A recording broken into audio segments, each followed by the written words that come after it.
வணக்கம். செல்வகுமாரின் மாலை வானிலை ஆய்வறிக்கை. அதிகாரப்பூர்வ வானிலை அறிக்கைக்கு இந்திய வானிலை ஆராய்ச்சித்துறை அறிக்கையை பார்க்கவும். 2025 செப்டம்பர் 13 சனிக்கிழமை மாலை நிலவர ஆய்வறிக்கை. வங்கக்கடலில் ஆந்திர பிரதேச கரையோரம் உருவாகி நீடித்துக் கொண்டிருக்கக்கூடிய காற்றழுத்த தாழ்வு பகுதி மெல்ல கரை கடக்க தொடங்கி இருக்கிறது. தற்பொழுது அது ஆந்திர பிரதேசம் மற்றும் தெலுங்கானா பகுதிக்கு மழைப்பொழிவை தீவிரப்படுத்தி கொண்டிருக்கிறது. இன்று இரவெல்லாம் தெலுங்கானாவிற்கு மிக கனமழை, அதிக கனமழை, அதீத மழைப்பொழிவு எல்லாம் தெலுங்கானா ஆந்திர பிரதேசம் வழியாக கொடுத்து கொண்டு நகர இருக்கிறது. மகாராஷ்டிரா வரைக்கும் இந்த மழைப்பொழிவு. இந்த நிகழ்வு வடமேற்கு வெப்பக்காற்றை, மேற்கு வெப்பக்காற்றை, கடலோரத்தில் இருந்து குளிர்விக்கும் காற்றை சந்திக்கும் இடமாக தமிழ்நாட்டின் திருவள்ளூர், சென்னை, செங்கல்பட்டு, காஞ்சிபுரம், விழுப்புரம், புதுச்சேரி பகுதிகள் அமையும் என்று எதிர்பார்க்கப்படுகிறது. ஏற்கனவே நேற்று இரவு இன்றைக்கு அதிகாலை காலை வரைக்கும் மழைப்பொழிவை கொடுத்து விலகி இருக்கிற நிலையில இன்றைக்கு இரவு மிக கன மழைப்பொழிவு ஆந்திர மாநில எல்லையோர பகுதியாம் திருவள்ளூர் மாவட்டம்,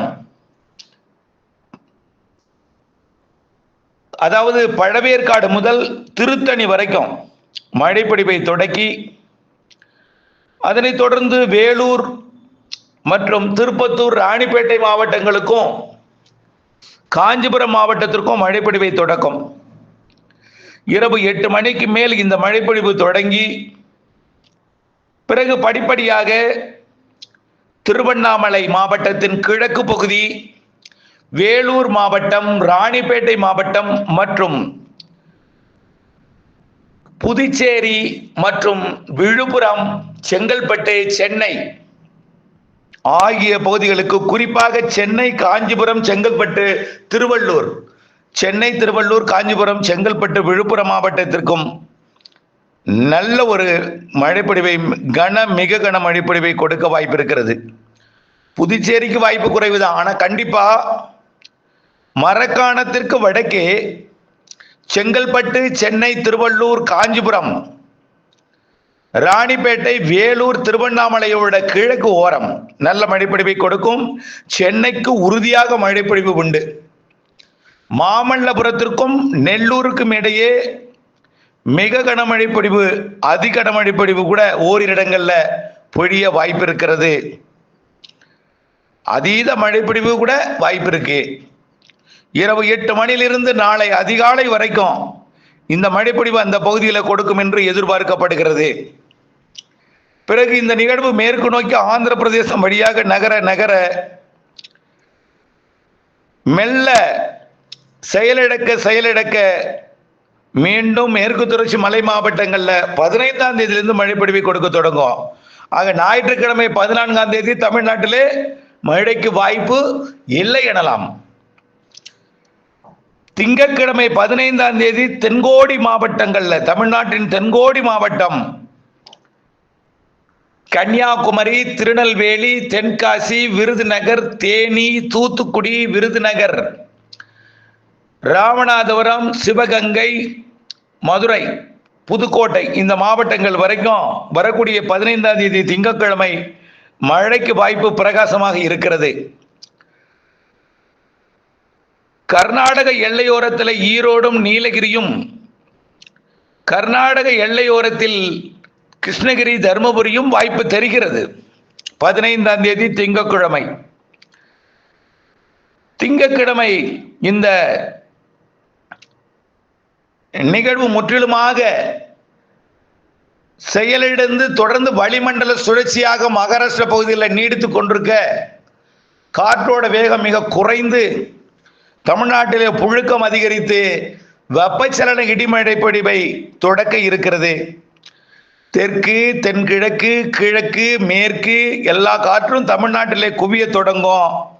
16ஆம் தேதி 15ஆம் தேதி தென் மாவட்டங்கள், மேற்கு தொடர்ச்சி மலை மாவட்டங்கள், கர்நாடக எல்லையோர மாவட்டங்கள் கொடுத்துவிட்டு 16ஆம் தேதி அனைத்து மாவட்டங்களுக்கும் 16ஆம் தேதி வரக்கூடிய செவ்வாய்க்கிழமை முதல் மழைப்பொழிவு படிப்படியாக பரவலாகும். ஆந்திர எல்லையோரம் ஆந்திர எல்லையோர மாவட்டங்கள் மற்றும் ஆந்திர பிரதேசம் அதற்கும், அதாவது தமிழ்நாட்டில் ஆந்திர எல்லையோரம் வரைக்கும், கர்நாடக எல்லையோரம் வரைக்கும், கேரள எல்லையோரம், வங்கக்கடலோரம் வரைக்கும் எல்லா மாவட்டங்களுக்கும் மழை வாய்ப்பு. இதுல உச்சபட்ச காற்று பகுதியாம் காமநாயக்கம்பாளையம், செஞ்சேரிமலை, குடிமங்கலம் இந்த பகுதி, நெகமம், கருமாபுரம், காட்டம்பட்டி, தாசநாயக்கம்பாளையத்திற்கு அந்த நாளிலே மழை இருக்காது. 16ஆம் தேதி செவ்வாய்க்கிழமை. 17ஆம் தேதி காற்று பகுதிக்கும் மழைப்பொழிவு உறுதியாக கொடுக்கும். ஆனால் அந்த உச்சபட்ச காற்று பகுதிக்கு மட்டும்தான் இருக்காது. 17ஆம் தேதி அந்த உச்சபட்ச காற்று பகுதிக்கு மழை கொடுக்கும். 17ஆம் தேதி புதன்கிழமை ஒதுக்கி நல்ல ஒரு மழைப்பொழிவை கொடுக்கும். பெய்யும் இடத்தில் பலத்த மழைப்பொழிவு இருக்கும். 16, 17, 18, 19, 20ஆம் தேதி வாக்கில 17 விட 18 மழைப்பொழிவோட அளவு கூடும். 18ஆம் தேதி வடமேற்கு வெப்பக்காற்று குவிதல் காரணமாக, மேற்கு, தெற்கு, தென்கிழக்கு, கிழக்கு காற்று குவிதல் காரணமாக 18ஆம் தேதி வியாழக்கிழமை மழைப்பொழிவு அனைத்து மாவட்டங்களுக்குமே இருக்கும். 16 விட 17 பரப்பில் கூடும். 16 விட 17 மழைப்பொழிவு நேரம் கூடும். 16 விட 17 மழைப்பொழிவோட அளவும் கூடும். ஆனால் 17 விட 18 பரவலாகும். 17 விட 18 அனைத்து பகுதிகளுக்கும் ஒதுக்குதல் என்பது குறைந்து கொஞ்சம் கூடுதல் பரப்பிலே மழைப்பொழிவை கொடுக்கும். காற்று பகுதி, கணவாய் பகுதிகளுக்கும் 18ஆம் தேதி நல்ல மழைப்பொழிவு. டெல்டாவிற்கு எல்லாமே 16 டெல்டா வாய்ப்பு உண்டு. டெல்டான்னா அனைத்து மாவட்டங்களுக்குனாலே உங்கள் மாவட்டமும் உண்டு. சார், எங்கள் மாவட்டத்தின் பெயர் சொல்லவில்லை, எங்களுக்கு உண்டா என்று சந்தேக பார்வையில பார்க்க வேண்டாம். அனைத்து மாவட்டங்கள் என்றாலே அனைத்து பகுதியும். ஆனால் 16ஆம் தேதி ஒரு குறிப்பிட்ட குறைந்த இடத்தை கொஞ்சம் ஒதுக்கி இருக்கிறேன். ஆனால் ஒதுக்கி தான் பெய்யும். 17ஆம் தேதி ஒதுக்குதல் குறையும். ஆனால் ஒதுக்குதலுடன் தான் மழைப்பொழிவு இருக்கும். 16 விட 17 பரப்பில் கூடுதல். 18ஆம் தேதி ஒதுக்குதல் மிக மிக குறைந்துவிடும். மழைப்பொழிவோட நேரமும் கூடும், மழைப்பொழிவோட அளவும் கூடும். ஆகவே 18ஆம் தேதி நிறைய மழைப்பொழிவு தெரிகிறது. 18ஆம் தேதி நள்ளிரவு அதிகாலையில் 19ஆம் தேதி அதிகாலை பெரும்பாலான மாவட்டங்களுக்கு, கடலோர மாவட்டங்களுக்கு, டெல்டாவிற்கும் வடகடலோரம்லாம், வட உள் மாவட்டம்லாம் மிக கன மழைப்பொழிவு தெரிகிறது. 18ஆம் தேதி வியாழக்கிழமை. 19ஆம் தேதி வெள்ளிக்கிழமை இதே போலதான் பரப்பில் அதிகரிக்கும் மழை பரவலான நல்ல மழைப்பொழிவை கொடுக்க இருக்கிறது. 22ஆம் தேதி வரைக்கும் இப்படி மழைப்பொழிவை கொடுக்க போகிற நிலையில அடுத்த நிகழ்வு 22ஆம் தேதிக்கு பிறகு ஆந்திர பிரதேசத்தின் வடக்கு பகுதியில் உருவாகும் என்று எதிர்பார்க்கப்படுகிறது. மத்திய பகுதிக்கும் வாய்ப்பு தெரிகிறது. மத்திய பகுதி முதல் வடக்கு பகுதியில் அமைந்தால் காற்றோட குவிதல் வட மாநிலங்கள்லையும் மத்திய மாநிலங்கள்லையும் இருக்கும். இருந்தாலும் தமிழ்நாட்டிலும் மழை இருக்கும். மாத இறுதி வாரத்தில் ஒதுக்குதலுடன் கூடுதல் பரப்பில் இருந்தாலும் சரி, ஒதுக்குதலுடன் குறைந்த பரப்பில் இருந்தாலும் பெய்யும் இடத்துல பலத்த மழை இருக்கும் மாத இறுதி வாரத்தில். அதை விட கூடுதல் மழை செப்டம்பர் இறுதி நாட்களிலும் அக்டோபர் முன் 15 தேதிகளில் நல்ல மழைப்பொழிவு காத்திருக்கு. அக்டோபர் முன் 15 தேதியில 2 நிகழ்வு. இந்த மாத இறுதியில ஒரு காற்றழுத்த தாழ் மண்டலம் அல்லது ஒரு ஆழ்ந்த காற்றழுத்த தாழ்வு மண்டலம் வாய்ப்பு இருக்கு.